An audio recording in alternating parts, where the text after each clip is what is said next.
तुम स्त्री होकर देखो, तब तुम्हें समझ में आएगा कि ध्यान और मूर्ति पूजा का फर्क क्या है। मूर्ति पूजा, पूजा का भाव ही स्त्रीण ध्यान है। वो स्त्री का ढंग है ध्यान करने का।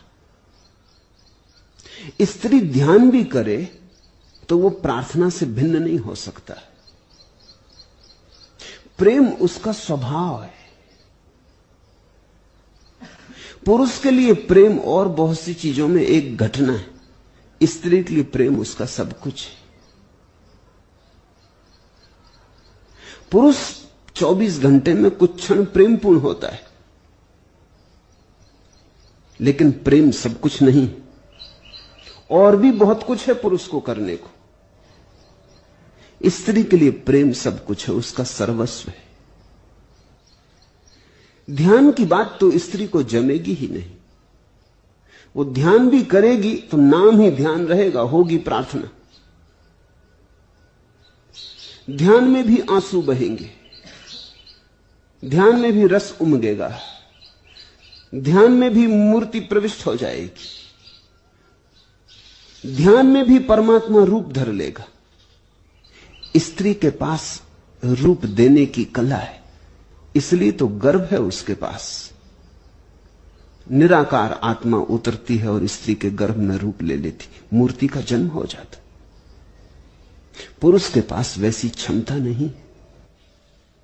वो निराकार को आकार बनाने में कुशल नहीं। वो निराकार को आकार देने में समर्थ नहीं।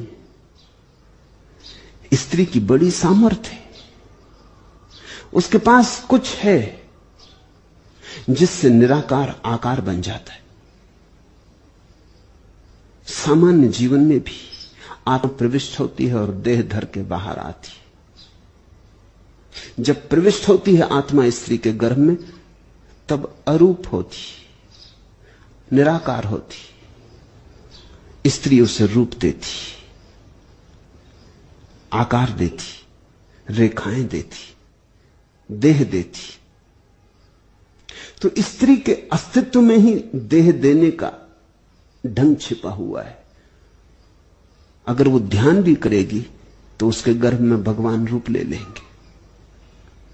वो उसके देखने का ढंग है। पुरुष को समझ में नहीं आता कि क्या पत्थर की मूर्ति के सामने बैठ के पूजा कर रही। पत्थर की मूर्ति तुम्हें है। जिसकी आंखें प्रेम से गीली हैं, उसके लिए पत्थर की मूर्ति मुस्कुराती है, गाती है, गुनगुनाती है, बातचीत चलती है। ऐसा ही नहीं कि स्त्री ही बोलती है, परमात्मा भी उससे उसी ढंग से बोलता है।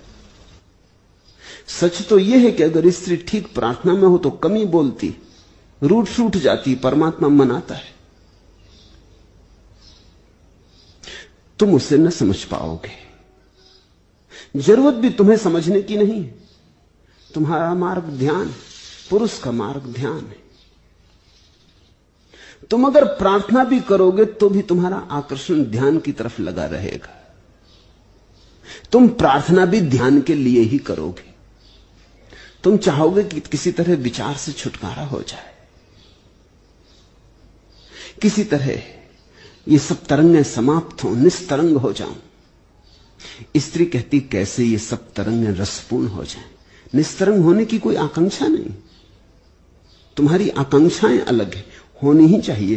पुरुष और स्त्री बड़े विपरीत हैं, इसलिए तो उनमें आकर्षण, विपरीत आकर्षण होता है, खिंचाव होता है। इसलिए तो पुरुष स्त्री पे आसक्त है, स्त्री पुरुष पे आसक्त है।